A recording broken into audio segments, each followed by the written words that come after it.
Oke, Bismillahirrahmanirrahim. Assalamualaikum warahmatullahi wabarakatuh. Di sini saya Muhammad Rizkana Barka dengan NIM 2002011111034 dari kelas ICP akan menjelaskan tentang proses atau alur pemeriksaan perkara tata usaha negara atau TUN. Oke, kita langsung saja masuk kepada proses atau alurnya.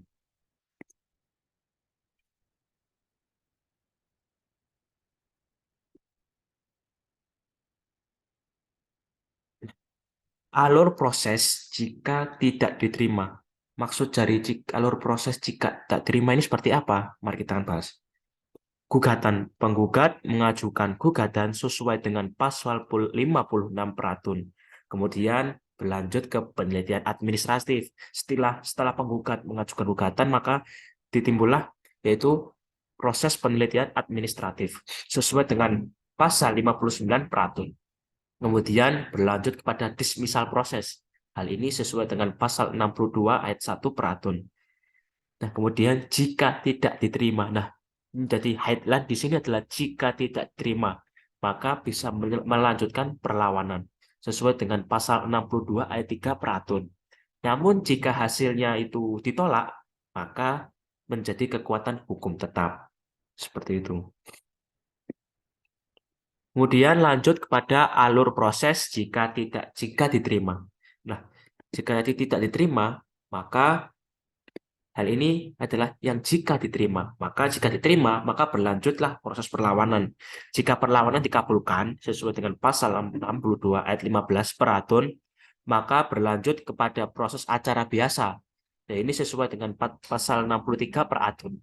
Kemudian berlanjut lagi kepada dismisal proses sesuai dengan pasal 62 ayat 1 Peratun.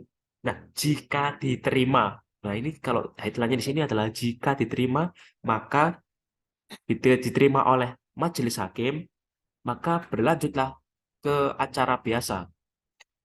Kemudian masuk ke tahapan yaitu pemeriksaan dan persiapan, yaitu sesuai dengan pasal 63 Peratun. Kemudian masuklah ke tahap persidangan. Hal ini dimuat dalam pasal 70 ayat 1 UU nomor 5 tahun 1986. Nah, alur proses jika diterima oleh hakim tunggal. Sedangkan tadi inilah diterima oleh majelis hakim. Sedangkan ini adalah proses jika diterima oleh hakim tunggal.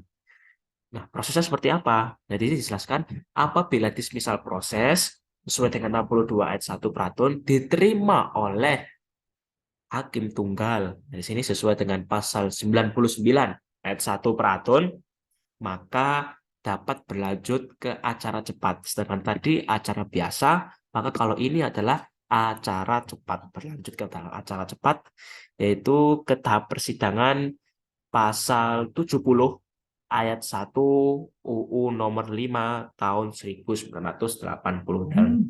Selanjutnya masuk ke tahap jawab-menjawab.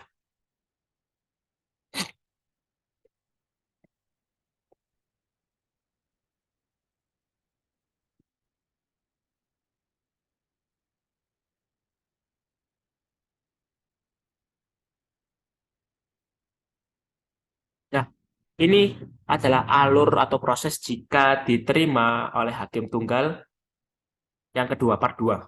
Nah, setelah berbagai tahapan tadi, masuklah setelah proses yaitu jawab-menjawab. Berlanjut kepada pembuktian.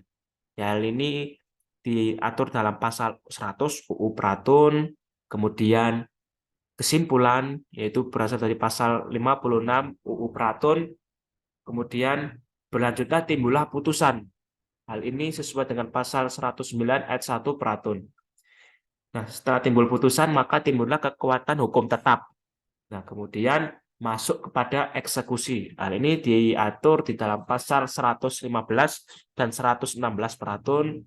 Kemudian lanjut apabila ketika putusan banding, hal ini diatur dalam pasal 122 ayat 1 U nomor Peratun, pasal 45A nomor 5 tahun 2004.